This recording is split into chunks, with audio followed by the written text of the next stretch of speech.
तो हमारा वोट डालने का अधिकार भी खत्म हो जाएगा। जाग जाइए अम्बेडकरवादी लोगों, जान जाइए झूठे बाबा साहब के सिपाहियों, जाग जाइए बहुजन के लोगों। यदि आपको अपने बच्चों की आजादी चाहिए, यदि आपको चाहिए कि आपके बच्चे भी लोकतांत्रिक जिंदगी को जिए, आपके बच्चे भी मान सम्मान स्वाभिमान की जिंदगी को जिए, तो ईवीएम का बहिष्कार कर। जैसा कि पता है लोकसभा चुनाव 2 महीनों में लगभग लोकसभा चुनाव भारत में होने वाले, लेकिन उसी बीच ईवीएम को बैन करने के लिए लगातार सुप्रीम कोर्ट के वरिष्ठ लॉयर्स एडवोकेट महमूद पराचा, साथ में भानु प्रताप सिंह लगातार दिल्ली से लेकर देश के कोने कोने तक ईवीएम बंद करने के लिए, ईवीएम को बैन करने के लिए और बैलेट पेपर से चुनाव करने की मांग सरकार से कर रहे हैं दोस्तों। लेकिन सरकार के कानों तक जू तक नहीं रहेंगे, अभी सरकार की तरफ से कोई फीडबैक नहीं आया। उसी बीच आज लखनऊ में देख सकते हैं तमाम लोग आए हुए थे, बारिश का मौसम है, फिर भी बारिश में हज़ारों की संख्या में लोग मौजूद रहे। आइए हम बातचीत करते हैं, समता सैनिक दल के भी लोग मौजूद हैं, साथ में किसान यूनियन के लोग भी मौजूद हैं, उनसे बातचीत करते हो। जानते हैं ईवीएम मशीन क्या कुछ, उसमें लाइव डेमो भी दिखाया गया यहाँ पर कि किस तरीके से ईवीएम मशीन को हैक करके किसी और का चुनाव किसी और को कैसे दिया जाता है। सर क्या कुछ देखते हैं ईवीएम मशीन को आप?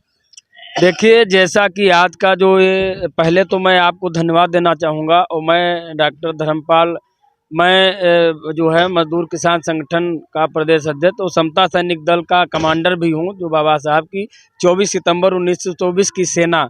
और यहाँ पर आज का जो ये ईवीएम हटाओ बैलेट पेपर लाओ ये आंदोलन हुआ, यहाँ पर बहुत साथी लोग हमारे साथ मौजूद हैं। माननीय पीपी सिंह सर जो प्रदेश अध्यक्ष समता सैनिक दल के हैं, और जीत बहादुर जो ये किसान सेवा संगठन मजदूर के जो है राष्ट्रीय अध्यक्ष हैं, और बहुत सारे हमारे कमांडर समता सैनिक दल के हैं, फकीरे लाल बौद्धी बाराबंकी से सारे साथी आज यहाँ पर मौजूद हैं। आज का जो ये विषय था ईवीएम हटाओ बैलेट पेपर लाओ, तो इस पे देखिए क्या है कि दिल्ली से भी कई सुप्रीम कोर्ट के अधिवक्ता लोग आए थे, जैसे भानु प्रताप जी थे और जो है राजेंद्र पाल गौतम जी थे, मंत्री जी थे। बहुत लोगों ने ईवीएम का विरोध किया और ईवीएम हटाने के लिए जो है ये उन्होंने तो किया, इस साथ की जो जनता जनार्दन यहाँ की थी उसने बहुत कड़ा विरोध किया कि हम इस बार 2024 का चुनाव जो है बैलेट पेपर से ही कराएंगे, ईवीएम से नहीं हम होने दें, चाहे हमको रोड पे उतरना पड़े, चाहे जेल भरे आंदोलन करना पड़े। जनता का अब ईवीएम से विश्वास हट चुका है और ईवीएम से ये जो है चुनाव नहीं होगा, ये बैलेट पेपर से चुनाव हो, ताकि ये जो 85% की जनता है, बताइए जो 85% हमारा SC OBC माइनॉरिटी का, आज तक उसका बहुजन का दलित प्रधानमंत्री जो अगर सोचा जाए तो बहुजन का प्रधानमंत्री नहीं बना। क्या कारण है? तो इसके पीछे ईवीएम का कारण जरूर है। अब ये बहुजन समाज जा चुका है और ये बहुजन प्रधानमंत्री बनाएगा और ये ईवीएम जो है ये हटेगी। कान खोल के सुन लो, इसका आंदोलन होगा और ये ईवीएम से चुनाव नहीं होगा। ये जनता की मांग है, ये देशवासियों की, भारत देश की मांग है। तो ये ईवीएम हटे और बैलेट पेपर आए, ऐसा मैं भी मांग करता हूं चुनाव आयोग से, सुप्रीम कोर्ट से और राष्ट्रपति से। जितने जो है हमारे सुप्रीम कोर्ट के जो वकील हैं या जज हैं और चुनाव आयोग है, मैं उससे मांग करता हूं, हमारी जनता मांग करती है कि ईवीएम को हटा दिया जाए और बैलेट पेपर से चुनाव कराया जाए। सर आप क्या कुछ कहेंगे? लगातार प्रधानमंत्री के द्वारा कहा जा रहा है कि इस बार 400 पार, क्या कुछ लगता है इसके पीछे? देखिए, सत्ता और सरकार उनके हाथों में है, मशीन भी उनके हाथों में है। अभी यहाँ डेमो भी करा के दिखाया गया और एडवोकेट माननीय महमूद पराचा जी, भानु प्रताप जी के द्वारा स्पष्ट किया गया कि ईवीएम के द्वारा जो चोरी हो रही है वो प्रोग्रामिंग से चोरी हो रही है। ईवीएम का निर्माण उन्हीं के लोगों के द्वारा किया जा रहा है। जब ईवीएम का निर्माण वही कर रहे हैं, ईवीएम में प्रोग्रामिंग वही दे रहे हैं और ईवीएम में उनको भरोसा है, विश्वास है, जितना वो सीटें कहेंगे उतना सीटें ईवीएम निकाल के उनको देगी, इसलिए वो भरोसे के साथ कह रहे हैं। ये जनता को समझ लेनी चाहिए। ये देश के लोगों को जो लोकतंत्र में विश्वास रखते हैं, जो भारत के संविधान में विश्वास रखते हैं, जिनको वोट डालने के अधिकार से ही समता, स्वाधीनता, समानता का अधिकार मिला है, उन लोगों को अपनी आंखें खोल लेनी चाहिए। उनको जागने की जरूरत है और ईवीएम का वो विरोध करे, ईवीएम से बिल्कुल भी चुनाव ना करे, ईवीएम का बहिष्कार करे, बैलेट पेपर से चुनाव करने की मांग करे। क्योंकि भाई जो आने वाले बच्चे हैं, जो आने वाली पीढ़ियां हैं, बाबा साहब हमारे लिए कर गए। आज हमारा ये दौर चल रहा है कि आज यदि 2024 में हमने ईवीएम पे रोक नहीं लगाई तो हमारा वोट डालने का अधिकार भी खत्म हो जाएगा। जाग जाइए अम्बेडकरवादी लोगों, जान जाइए झूठे बाबा साहब के सिपाहियों, जाग जाइए बहुजन के लोगों। यदि आपको अपने बच्चों की आजादी चाहिए, यदि आपको चाहिए कि आपके बच्चे भी लोकतांत्रिक जिंदगी को जिए, आपके बच्चे भी मान सम्मान स्वाभिमान की जिंदगी को जिए, तो ईवीएम का बहिष्कार करिए और बैलेट पेपर से चुनाव करने की मांग करिए।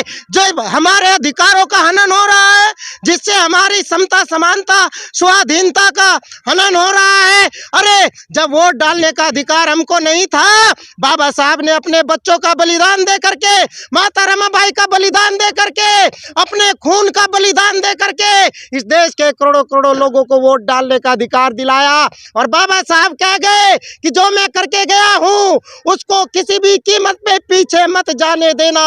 यदि आप बाबा साहब के सिपाही हैं, यदि आप लोकतंत्र में विश्वास रखते हैं, यदि आपके अंदर जरा सा भी नीले खून की क्रांति है तो विरोध करिए और ईवीएम से चुनाव का बहिष्कार करिए। अपने बच्चों की आजादी के लिए, अपने बच्चों को स्वतंत्रता की जिंदगी दिलाने के लिए, अपने बच्चों को गुलामी से बचाने के लिए, बाबा साहब के दिए हुए लोकतांत्रिक अधिकार को, बाबा साहब के देश संविधान को, इस देश के लोकतंत्र को बचाने का समय आ चुका है। 2024 एक क्रांति का समय है। क्रांति करिए, चाहे कुछ भी हो जाए। बाबा साहब ने कहा था चाहे कुछ भी हो जाए, जान जाए, चाहे परिवार जाए, धन दौलत कुछ भी जाए, लेकिन ये हमारे सम्मान की स्वाभिमान की लड़ाई है, इस देश के लोकतंत्र की लड़ाई है, बाबा साहब के दिए अधिकार की लड़ाई है। इसको हम बचा करके रहेंगे, चाहे हमें इसके लिए अपनी जान भी क्यों ना देनी पड़े। जय भीम, जय भारत, जय संविधान। तो सर लास्ट सवाल आपसे भी रहेगा कि लगातार क्या कुछ समझ सकते हैं आपकी कॉन्स्टिट्यूशन संविधान में ईवीएम से चुनाव कराने का प्रावधान है कि नहीं है? नहीं, देखिए कॉन्स्टिट्यूशन में तो चुनाव आयोग के गठन संबंधी धाराएं 24 से लेकर 29 तक। रही बात वो कैसे काम करेगा, इसके लिए बाकायदे चुनाव इलेक्टोरल बोर्ड बना हुआ है, उसका एक कानून बना है, उसमें साफ लिखा हुआ है कि बैलेट पेपर से ही चुनाव होगा। बैलेट पेपर से भारत के चुनाव कराए जाए, किंतु यदि जनता चाहती है तो ईवीएम से कराया जा सकता है। तो किंतु अगर यदि जनता चाहती तो जनता नहीं चाहती है, जनता का विश्वास नहीं रह गया है, तो भाई इलीगल काम कर रहे हैं, गैर कानूनी। और बता दूं मैं भी, अभी चुनाव आयोग एक मोदी आयोग बन गया है। कैसे कि अब आप देखते हो मुरादाबाद में इनकी गाड़ियां देखी गई, लिखा हुआ है चुनाव आयोग और लिखा हुआ बगल में मोदी की गारंटी। भाई सरकार का प्रचार करने के लिए तुम्हारा वो बना हुआ है। मुरादाबाद चले जाइए, मुरादाबाद में अभी मुरादाबाद में बजरंग दल के लोगों ने गाय कटवाई, आप लोग हैं, और उनमें जो है क्या नाम मुसलमानों को फंसाने के लिए, और उसमें बजरंग दल के लोग सामने आए, पुलिस ताजुब में आ गई। उसी में उसमें वहाँ आयोग की गाड़ियां दौड़ रही हैं। मोदी ने बताते हैं, सुना जा रहा है कि 300 साढ़े 300 गाड़ियां जो हैं बाकायदे खर्चा सरकार दे रही है और दौड़ा रही है चुनाव आयोग के नाम से, मोदी की गारंटी। और क्या दिखाया जा रहा है?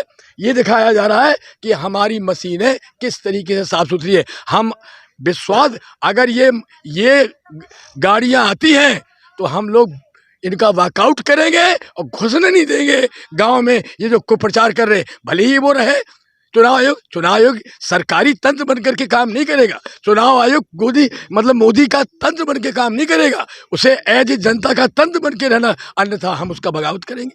और ईवीएम को भी तोड़ने की हम कहेंगे। अगर 24 में अभी हम गांधीवादी तरीके से, बुद्धिस्ट से हैं हम लोग, हम शांति के तरीके से प्रयास करते हैं, लेकिन अगर ईवीएम थोपी गई हमारे ऊपर तो ईवीएम तोड़ने वाले हम होंगे, ईवीएम तोड़ेंगे, ईवीएम नहीं जलने देंगे। ईवीएम हटाओ, ईवीएम हटाओ, ईवीएम हटाओ। चारों ओर शोर है, ईवीएम चोर है, चारों ओर शोर है, ईवीएम चोर है, चारों ओर शोर है, ईवीएम चोर है। ईवीएम हटाओ, लोकतंत्र बचाओ। तो इसी बीच आप देख सकते हैं लोग लगातार नारा लगा रहे हैं, ईवीएम हटाओ, लोकतंत्र को बचाओ। साथ में हमारे साथ किसान यूनियन के लीडर, उनसे बातचीत करते हैं। तो सर आप क्या कुछ सोचते हैं ईवीएम मशीन के बारे में? देखिए, ईवीएम अगर चोर नहीं होती तो आज मुद्दा न बनता। तो उसके बाद सबसे बड़ी बात ये है कि ईवीएम जहां बनाया गया वही नहीं यूज कर रहा है, कहीं न कहीं उसको भी लगा जो है कि हाँ ईवीएम से वोटों की हैकिंग की जा सकती है। तो ईवीएम में आज अगर पूरे देश के अंदर सभी की मांग है तो ईवीएम को हटाया जाए और बैलेट पेपर को लाया जाए। तो बहुत बहुत धन्यवाद। तो आप देख सकते हैं लगातार आज जो जी किसानों का आंदोलन 13 तारीख से हो रहा है। 13 तारीख को हमारा पहला है। इसके बाद हम लोग वहाँ एमएसपी की गारंटी का कानून लाने के लिए लड़ाई लड़ेंगे और जब उठेंगे जब वो कानून तो एमएसपी की गारंटी का कानून वापस लाएंगे और बैलेट पेपर को वापस लाएंगे। ये जुड़ रहा है उस आंदोलन में और ये लड़ाई लंबे खिंचने वाली है। ये भी मैं आपसे बता दूं क्योंकि मैं खुद किसान सेना निर्दल का क्या नाम है पीठासीन अध्यक्ष हूँ और कई मेरे अंदर कई मतलब कोऑर्डिनेशन जो है में कई यूनियनें हैं। हमारे लोगों की ये तय हुआ है कि हम अगली लड़ाई ईवीएम की भी उसमें जोड़ने जा रहे हैं।